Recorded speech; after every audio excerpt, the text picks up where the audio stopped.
सेखतकी का क्रोध। जब शाह सिकंदर के पीर सेखतकी ने देखा कि अब तो शाह सिकंदर ने कबीर साहब पर बहुत विश्वास किया और उनकी अत्यंत प्रतिष्ठा तथा मर्यादा करता है, तब वह जल मरा।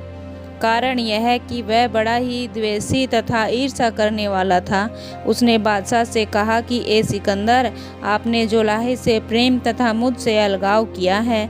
तब बादशाह ने कहा कि ए गुरुजी, आप तो मेरे पीर हो, वह एक दरवेश है। आपने आज्ञा दी थी कि गुरु तथा फकीर स्वयं परमेश्वर हैं। आप और कबीर एक ही हैं। मैं जलन की बीमारी से मर रहा था, मेरे जाते हुए प्राण उसने रख लिए। मैंने उसके प्रसाद से घातक रोग से आरोग्य लाभ किया। जब बादशाह ने ऐसा कहा तब सेखतकी चुपचाप अपने डेरे में चले गए।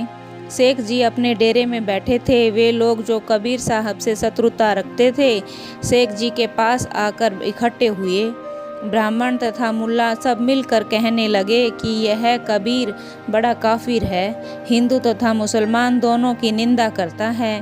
हम लोग गुरु तथा देवता के नाम पर जो बलि प्रदान करते हैं अथवा कुर्बानी के नाम पर गऊ, बकरी और मुर्गा चढ़ाते हैं, इस कारण यह हम लोगों को कसाई कहता है। इस कबीर को समस्त काशीवासी मानते हैं, हमारी कोई बात नहीं पूछता।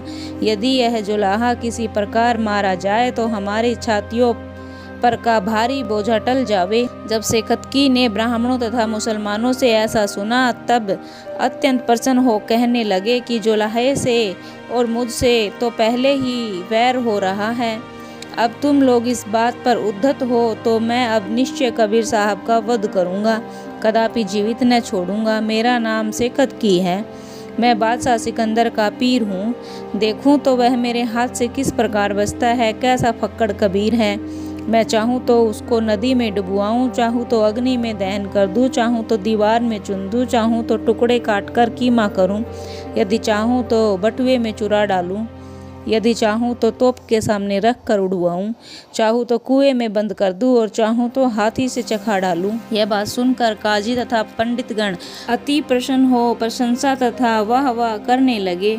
फिर शेख जी बादशाह के पास जाकर कहा कि ए सुल्तान, तू मेरा कहना मान ले, इस जुलाहे के प्राणघात की आज्ञा दे दे। इसने बड़ा कुफ्र मचाया है। यदि तू इसको मरवा न डालेगा तो मैं तुझको शाप दूंगा, जिससे तेरी संपत्ति और तेरे प्राण का विनाश हो जाएगा।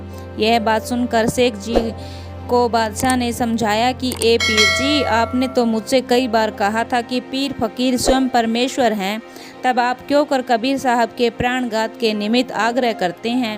उन्होंने तो आपकी कोई क्षति ही नहीं की, फिर आपने ऐसा कुफ्र क्यों मचाया है। बादशाह बोला कि आप मुझे कबीर के मारने के लिए कहते हैं, पर इसमें मेरा कुछ वश नहीं है, क्योंकि पीर और फकीर परमात्मा की जात है, वहाँ मेरा जोर नहीं पहुँच सकता।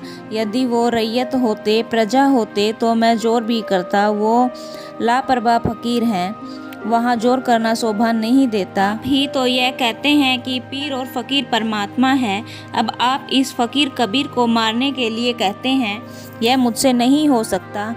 आप और वो एक ही तो हैं, यह अपने मन से विचारो। उसने तो आपका कुछ नहीं बिगाड़ा, आप उस पर क्यों गजब करना चाहते हो। बड़े लोग नेकी बताया करते हैं, उन्हें जोरो जुल्म नहीं अच्छे लगते। आप मेरी बात मान ले, लड़ाई छोड़ दे, परमात्मा की ओर देख कर मेल कर ले। यह सुन सेखतकी बोला कि ए सुल्तान, तुम्हें कोई दुख न होगा, मैं कहूँ सो मान कर मेरा संतोष कर। यह सुन सिकंदर बोला कि चाहे मेरा सिर ले लीजिए, पर फक्कड़ कबीर को न मारो, मैं ये मांगता हूँ, मुझे दे दीजिए।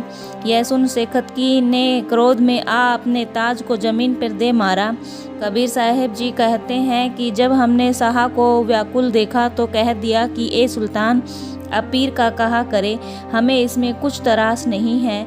यह सुन बादशाह ने कह दिया कि जो चाहे सो कबीर का कर लो, आप मार डालो, हम कुछ भी बुरा न मानेंगे, पर जो साधु को मारते हैं उसका भला नहीं होता। क्रोध में आकर सेखतकी ने कह दिया कि कोई है जो कबीर को बांधे। आप सेखतकी उठ खड़े हुए तथा सब काजी पंडित भी बांध बांध कहने लगे। किसी ने भी नहीं कहा कि देखो विचारो, हाथ पैर बांधकर गंगा जी में बार दिया, पर कबीर जी को इसमें कोई संशय नहीं हुआ। आप गंगा जल के ऊपर आसन बांधे दिखे। इंद्रिय जीत कबीर सत्य नाम के बल से निर्भय होकर मंगल गा रहे थे। यह तमाशा शाह सिकंदर तथा दूसरे लोग देख रहे थे। सभी धन्य कबीर कहने लगे। इससे सेखतकी के दिल में शोक हुआ। वो हाथ मलने लगा। मुंह से बात नहीं आती थी। सिकंदर शाह ने जोर के साथ सेखतकी से कहा कि आप बांध कर डुबाना चाहते हैं। यह निर्भय पद का दास कबीर है, दूसरा कोई नहीं है। तब शेख ने कहा कि मैं जानता हूँ कि कबीर ने जादू किया है, इस कारण वह नहीं डूबा। यदि अब की बार मैं कबीर को पा जाऊँ तो अग्नि में जला दूँ। यदि वह अग्नि से बच जाएगा तो मैं उसको परमेश्वर का सत्य अंश समझूंगा। उसी समय कबीर साहब गंगा से बाहर निकलकर शाह सिकंदर के निकट गए। आपके देखते ही शाह उठ खड़ा हुआ और अत्यंत मान के साथ अपने बराबर आसन पर बैठा लिया। यह देख के शेख अत्यंत क्रुद्ध हुआ। उसके नेत्र रक्त वर्ण हो गए और कहा कि ए कबीर, तूने जादू किया है, इस कारण ही जल में नहीं डूबा।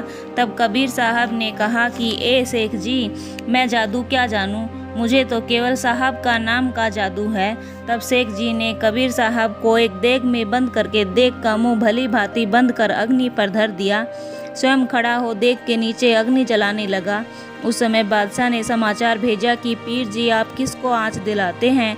कबीर साहब तो मेरे पास बैठे हैं। तब शेख ने देग का मुंह खोला तो उसको खाली पाया।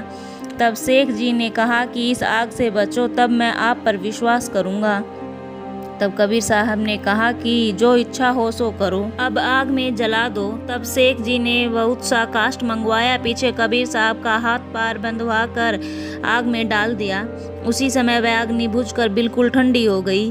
शेख जी बहुत बल करते रहे पर वह नहीं जले। फिर शेख जी तलवार लेकर अपने हाथ से काटने लगे। कबीर साहब के शरीर के अस्सी इस प्रकार बाहर निकल जाती थी जैसे वायु तथा खला के मध्य से कृपाण निकलकर पार हो जाती है। इस प्रकार कबीर साहब के शरीर से पार होकर निकलती और शरीर पर तनिक चिन्ह भी नहीं होता था, न कोई रोम ही मैला हुआ। किंतु शेख जी मारते मारते थक गए। फिर शेख जी ने आपको कुएं में डाल दिया। आपको ईंट तथा पत्थरों से भर ही रहे थे कि कबीर साहब शाह सिकंदर के समीप जा बैठे। तब शाह सिकंदर ने अपने पीर के पास समाचार भेजा कि पीर जी, आप किसको कुएं में बंद कर रहे हो? कबीर साहब तो मेरे निकट बैठे हुए हैं। फिर शेख ने कबीर साहब को तोप पर बांध कर उड़वाया, पर तोप में जल भर गया। फिर हाथी से कचरवाया, किंतु वह हाथी चीख मारकर भाग गया। ये सब लीलाएं देखकर शाह सिकंदर ने कबीर साहब का बड़ा मान सम्मान किया। आपको अपने साथ लेकर इलाहाबाद गया। गंगा तट पर बादशाह, कबीर साहब और शेख बैठे थे। तब शेख ने कहा कि एक कबीर साहब, गंगा में जो मुर्दा बहा जाता है उसको आप जीवित करो। तब कबीर साहब ने कहा कि ए मुर्दे, परमेश्वर के प्रभाव से उठ। उसी समय वह उठ खड़ा हुआ। कबीर साहब ने उस मुर्दे को जीवित किया।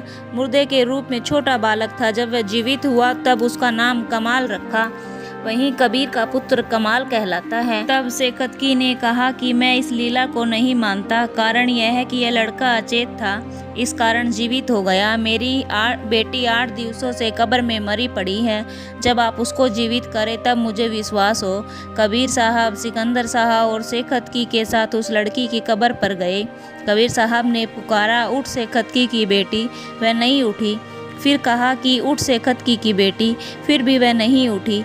तब तीसरी बार कबीर साहब ने कहा, उठ कबीर की बेटी। उस समय वह लड़की जीवित होकर कब्र से निकल पड़ी।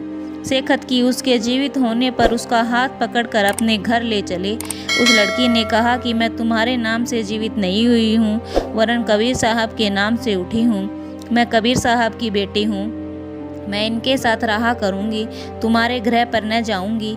वह लड़की कबीर साहब की बेटी के नाम से विख्यात हुई और उसका हृदय सत्य गुरु की कृपा से प्रकाशित हो गया। इस प्रकार शेख ने कबीर साहब की 52 लीलाएं देखी। तब बादशाह और शेख जी दोनों कर जोड़कर खड़े हुए और निवेदन करने लगे कि ए कबीर साहब, आप परमेश्वर हो, आप ही खुदा हो, आप ही हमारे गुरु और पीर हो, हमारा अपराध क्षमा करो, हमको शाप मत दीजिए।